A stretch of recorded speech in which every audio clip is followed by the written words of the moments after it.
नमस्कार दोस्तों, इस वीडियो में हम पढ़ेंगे ब्रह्मांड के बारे में, यूनिवर्स के बारे में। यूनिवर्स कैसे बना, कैसे क्या हुआ, हर एक चीज़ जानेंगे, ठीक है ना।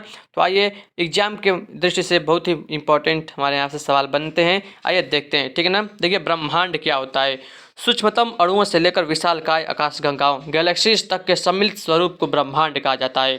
हमारी पृथ्वी इन्हीं असंख्य आकाशगंगाओं में से एक दुग्ध मेखला यानी कि मिल्की वे नामक आकाशगंगा में स्थित है। दोस्तों, ये देख सकते हैं, ये है हमारा मिल्की वे आकाशगंगा। दोस्तों, इसमें जो है हमारी पृथ्वी भी चक्कर लगा रही, इसमें सूर्य है, इसमें पृथ्वी सब है, ठीक है ना। आइए आगे बढ़ते हैं। दोस्तों, ब्रह्मांड से संबंधित प्रमुख अवधारणाएं देखते हैं। सबसे पहला है दोस्तों टालमी ने 140 ईसा पूर्व में कहा था कि देखिए, यूनानी भूगोलवेत्ता टालमी ने सर्वप्रथम ब्रह्मांड का नियमित अध्ययन कर भूकेंद्रित अवधारणा जियोसेंट्रिक कॉन्सेप्ट का प्रतिपादन किया था। इस अवधारणा के अनुसार पृथ्वी ब्रह्मांड के केंद्र में है तथा सूर्य व अन्य ग्रह इसकी परिक्रमा करते हैं। ब्रह्मांड के संदर्भ में यह अवधारणा बहुत लंबे समय तक बनी रही। यानी दोस्तों कि लोग जो है बहुत लंबे समय तक यह जान रहे थे कि जो पृथ्वी है वो ब्रह्मांड के केंद्र में है और सूर्य और अन्य जो अन्य ग्रह हैं वो जो है दोस्तों वो पृथ्वी की चक्कर लगाते हैं। तो टालमी ने 140 ईसा पूर्व में बताया था ये, ठीक है ना। तो ये दोस्तों बहुत लंबे समय तक लोग यही मतलब जानते थे कि मतलब जो है सूर्य जो है यानी कि सूर्य बाकी सब ग्रह जो है पृथ्वी का चक्कर लगाते हैं, यानी कि सूर्य जो पृथ्वी जो केंद्र में है, ठीक है। तो ये तो थे टालमी, ठीक है। दोस्तों, उसके बाद आते हैं कापरनिकस आए 1543 ईसा में। दोस्तों देख सकते हैं कितना अंतर है। 140 ईसा पूर्व में बताया था टालमी ने और कापरनिकस आए 1543 ईसा पूर्व में। देखिए दोस्तों, अब आते हैं कापरनिकस। पोलैंड खगोल शास्त्री कापरनिकस ने अपनी हस्तलिखित पुस्तक में सूर्य केंद्रित अवधारणा यानी कि हेलियोसेंट्रिक कॉन्सेप्ट के अंतर्गत यह बताया कि ब्रह्मांड के केंद्र में पृथ्वी नहीं अपितु सूर्य है। यद्यपि ब्रह्मांड संबंधी उनकी अवधारणा सौर परिवार तक ही सीमित थी, तथापि इस अवधारणा ने ब्रह्मांड के अध्ययन की दिशा ही बदल दी। इस सिद्धांत के अनुसार दैनिक गति में पृथ्वी अपने अक्ष पर तथा वार्षिक गति में सूर्य के चारों ओर परिक्रमण करती है। तो ये थे कापरनिकस। आइए अब देखते हैं वराहमिहिर के बारे में। इन्होंने बताया था 6वीं शताब्दी ईसा पूर्व में बताया था। देखिए, भारतीय गणितज्ञ एवं खगोल शास्त्री कापरनिकस से लगभग 1000 वर्ष पहले ये बता दिया था इन्होंने कि चंद्रमा पृथ्वी की परिक्रमा करता है और पृथ्वी सूर्य की परिक्रमा करती है। तो ये वराहमिहिर जो है 6वीं शताब्दी में बताए थे, ठीक है। अब देखिए, ब्रह्मांड की उत्पत्ति से संबंधित प्रमुख सिद्धांत। दोस्तों, दो सिद्धांत हैं यहाँ पर। पहला है महाविस्फोट सिद्धांत यानी कि बिग बैंग थ्योरी, जो दिए थे जॉर्ज लेमेंटियर ने, और दूसरा है दोस्तों साम्य अवस्था सिद्धांत स्टडी स्टेट थ्योरी, ये दिए थे थॉमस गोल्ड एवं हरमन पांडी ने, ठीक है। दोस्तों, हम देखेंगे आकाशगंगा क्या होता है दोस्तों। देखिए, यानी कि गैलेक्सी। दोस्तों, गैलेक्सी जो है तारों का एक विशाल पुंज है। ब्रह्मांड में लगभग 10 के पावर 11 आकाशगंगाएं हैं और प्रत्येक आकाशगंगा में 10 के पावर 11 तारे हैं। तारों के अतिरिक्त आकाशगंगा में जो है धूल गैसें भी पाई जाती हैं। आकाशगंगा में 98% भाग तारों का तथा 2% भाग गैस, हाइड्रोजन और धूल का होता है। देखिए दोस्तों, हमारी पृथ्वी जो है वो दुग्ध मेखला यानी कि मिल्की वे नामक आकाशगंगा में स्थित है और अन्य आकाशगंगाओं में बृहत मैगलेनिक मेघ, लघु मैगलेनिक मेघ, अर्सा माइनर सिस्टम, स्कल्पचर सिस्टम और ड्रेको सिस्टम है, ठीक है।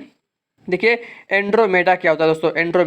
एंड्रोमेडा सर्पिलाकार आकाशगंगा, हमारी आकाशगंगा मिल्की वे के सबसे निकटतम स्थित है। यानी दोस्तों, जो हमारी मिल्की वे गैलेक्सी है इसके नज़दीक आकाशगंगा कौन सी है? एंड्रोमेडा सर्पिलाकार आकाशगंगा है, ठीक है। यह पृथ्वी से 2.5 यानी कि 2.5 मिलियन प्रकाश वर्ष दूर अवस्थित है। इसे देवयानी भी कहते हैं। एंड्रोमेडा को देवयानी भी कहते हैं। यानी दोस्तों, क्वेश्चन बनेगा एग्जाम में कि बताइए कि मिल्की वे गैलेक्सी के पास सबसे जो है कौन सी गैलेक्सी है, तो आप कहेंगे एंड्रोमेडा सर्पिलाकार गैलेक्सी, ठीक है। या इसको हम कहते हैं देवयानी भी कहते हैं, इसी का नाम है देवयानी, ठीक है। अब देखिए, आकाशगंगा के प्रकार। दोस्तों, आकाशगंगा जो है देखिए आकृति के आधार पर आकाशगंगाएं 3 प्रकार की होती है, ठीक है। पहला दोस्तों अंडाकार या दीर्घवृत्तीय जो है, अंडाकार या दीर्घवृत्तीय, या फिर यहाँ पर जो ये आप आकाशगंगा देख रहे हैं ना, ये देख सकते हैं ये अंडाकार है। अंडाकार या इसी को कहेंगे हम दोस्तों क्या? दीर्घवृत्तीय, ठीक है ना, एलिप्टिकल गैलेक्सी। दोस्तों, जो M87 लिखा हुआ है, M87 ये एक अंडाकार या दीर्घवृत्तीय जो है गैलेक्सी का उदाहरण है, ठीक है। दोस्तों, दूसरा है सर्पिलाकार। दोस्तों, सर्पिलाकार गैलेक्सी। दोस्तों, मिल्की वे जो गैलेक्सी है और एंड्रोमेडा जो गैलेक्सी है ये सर्पिलाकार यानी कि स्पाइरल गैलेक्सीज हैं, ठीक है ना, स्पाइरल गैलेक्सी के अंदर में आती है दोस्तों। यही है हमारा मिल्की वे गैलेक्सी, इस प्रकार का है। ठीक है दोस्तों। तीसरा है अनियमित आकार यानी कि इरेगुलर। दोस्तों देख सकते हैं जो इस प्रकार के जो गैलेक्सी होते हैं उसे हम बोलते हैं क्या, अनियमित आकार के गैलेक्सी बोलते हैं। ठीक है, तो ये 3 प्रकार के दोस्तों गैलेक्सी होती हैं। ठीक है, अब आते हैं दोस्तों, देखते हैं प्रॉक्सिमा सेंचुरी क्या होता है। प्रॉक्सिमा सेंचुरी दोस्तों यह सूर्य का सबसे निकटतम तारा है। दोस्तों ये क्वेश्चन एग्जाम में बहुत बार पूछा जाता है, बताइए कि सूर्य का सबसे निकटतम तारा कौन सा है। तो दोस्तों प्रॉक्सिमा सेंचुरी यह सूर्य से 4.25 प्रकाश वर्ष दूर है। 4.25 प्रकाश वर्ष दूर है, याद रखिएगा। ठीक है ना, अब इसका इमेज भी देख सकते हैं। ठीक है, आइए आगे बढ़ते हैं। अब दोस्तों देखते हैं साइरस या डॉग स्टार क्या होता है। साइरस या डॉग स्टार बहुत ही मोस्ट इंपॉर्टेंट है। देखिए यह रात में आकाश में दिखने वाला सर्वाधिक चमकीला तारा है। इसका द्रव्यमान सूर्य से 2 गुना है। यह सौर मंडल से लगभग 8.6 प्रकाश वर्ष दूर है, जो प्रॉक्सिमा सेंचुरी के बाद सबसे नज़दीक का तारा है। दोस्तों पूछेगा कि सूर्य के सबसे पास कौन सा जो है स्टार है, तो कहेंगे प्रॉक्सिमा सेंचुरी। और दोस्तों कहेंगे प्रॉक्सिमा सेंचुरी के बाद कौन सा सबसे नज़दीक है, तो यह है साइरस या डॉग स्टार। ठीक है, यह सौर मंडल से लगभग 8.6 प्रकाश वर्ष दूर है। ठीक है, और जो इसका द्रव्यमान है वो सूर्य से 2 गुना है। ठीक है, आगे बढ़ते हैं दोस्तों, देखते हैं ध्रुव तारा के बारे में। ध्रुव तारा यानी कि पोल स्टार या नॉर्थ स्टार भी कहते हैं इसको। दोस्तों यह पृथ्वी के उत्तरी ध्रुव पर खड़े व्यक्ति के ठीक शिरोबिंदु जिनीथ पॉइंट पर 431 प्रकाश वर्ष की दूरी पर स्थित है। लेकिन क्योंकि दोस्तों यह बहुत चमकदार है इसलिए आसानी से देखा जा सकता है। दोस्तों आप इसको तो देखे होंगे, ठीक है ना, ध्रुव तारे को देखे होंगे।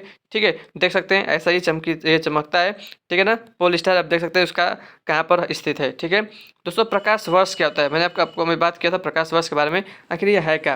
दोस्तों प्रकाश वर्ष समय का नहीं बल्कि दूरी का मात्रक है। ठीक है, दूरी मापने की इकाई है प्रकाश वर्ष। ठीक है, प्रकाश की गति दोस्तों लगभग 3 लाख किलोमीटर प्रति सेकंड होता है, आप जानते होंगे। ठीक है, और एक वर्ष में सूर्य का प्रकाश दोस्तों जितनी दूरी तय करता है ना, वह एक प्रकाश वर्ष कहलाता है। यानी कि दोस्तों मान लीजिए कोई दोस्तों मान लीजिए कोई जो ग्रह है या कोई तारा है, अगर यहाँ से 1 प्रकाश वर्ष की दूरी पर है ना, तो दोस्तों प्रकाश को वहाँ तक जाने में 1 साल लगेगा। समझ रहे हैं ना कितना दूर है, तो प्रकाश को जाने पे वहाँ पर 3 यानी कि 1 साल लगता है, तो उसको बोलते हैं 1 प्रकाश वर्ष। दोस्तों 1 प्रकाश वर्ष होता है 9.46 × 10⁻12 किलोमीटर के बराबर होता है। इतना दूरी होता है 9.46 × 10⁻12 किलोमीटर। ठीक है दोस्तों, आइए अब देखते हैं पारसेक क्या होता है। दोस्तों पारसेक जो है दूरी मापने की सबसे बड़ी इकाई होती है, जिसका जो मान होता है ना वो 1 प्रकाश वर्ष का दोस्तों 3.26 गुना होता है। ठीक है, तो याद रखिएगा कि इसका मान 3.26 प्रकाश वर्ष के बराबर होता है। 1 पारसेक बराबर 3.26 प्रकाश वर्ष। ठीक है दोस्तों, आगे बढ़ते हैं। तो दोस्तों यहीं तक था जो है ब्रह्मांड के बारे में, ब्रह्मांड की उत्पत्ति कैसे हुई। ठीक है ना, तो दोस्तों एक एक पॉइंट मतलब मैंने आपको बता दिया यहाँ तक। ठीक है ना दोस्तों, अब हम अगले वीडियो में पढ़ेंगे सौर मंडल के बारे में। हर एक ग्रह के बारे में आपको बताऊंगा, सूर्य के बारे में बताऊंगा, पूरा डिटेल में बताऊंगा। ठीक है दोस्तों, तो अगर आपको ये वीडियो पसंद है वीडियो को लाइक जरूर करिएगा, और दोस्तों चैनल पर नए हैं तो चैनल को सब्सक्राइब जरूर करिएगा। ठीक है फ्रेंड्स, मिलते हैं आपसे नेक्स्ट वीडियो में। जय हिंद, जय भारत, वंदे मातरम।